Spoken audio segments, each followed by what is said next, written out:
I'm going to mention two specific things in case they don't come up during the questioning. The first is reconciliation, which is the process through which the Republicans and the Trumpsters can jam stuff through without us being able to stop it in the Senate with a Democratic filibuster. And we're in the middle of that process, and it's the dangerous process that allows them to do things like slaughter Medicaid, which covers a third of Rhode Islanders, half of Rhode Island's children's, 60% of nursing home folks in Rhode Island, many of the childbirths of women and infants. So you've got to watch that process very, very carefully. Where they are is that they have really got themselves in a difficult situation. They have passed budget numbers for various committees to instruct them to come back and send in the actual laws that will get rid of Medicaid and do other bad things. And they couldn't even agree on the numbers to send to the different committees. So the House is sending one set of numbers to House committees, and the Senate is setting another set of numbers to Senate committees. That has never been done before. And in the Senate, they bypassed the parliamentarian because they don't think what they're doing is actually lawful. So what they're headed for is a pretty serious collision where the House and the Senate haven't agreed on the numbers.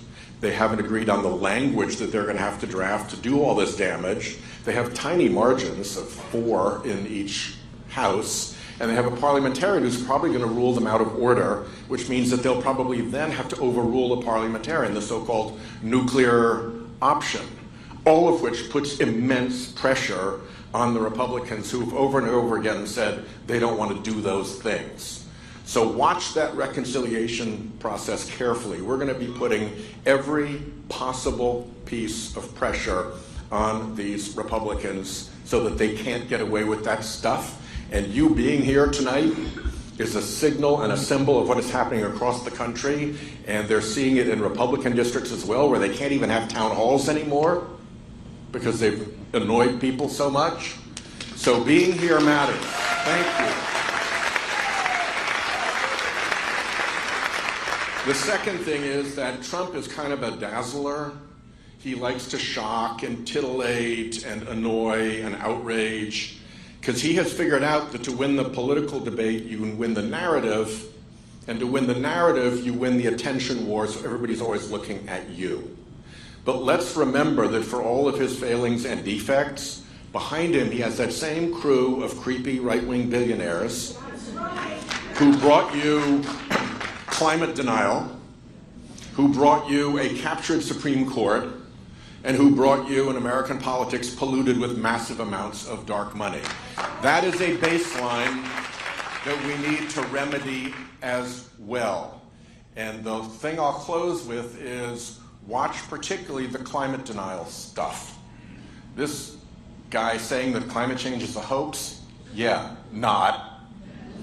What's happening is that insurance markets are starting to melt down where climate change is making life so unpredictable.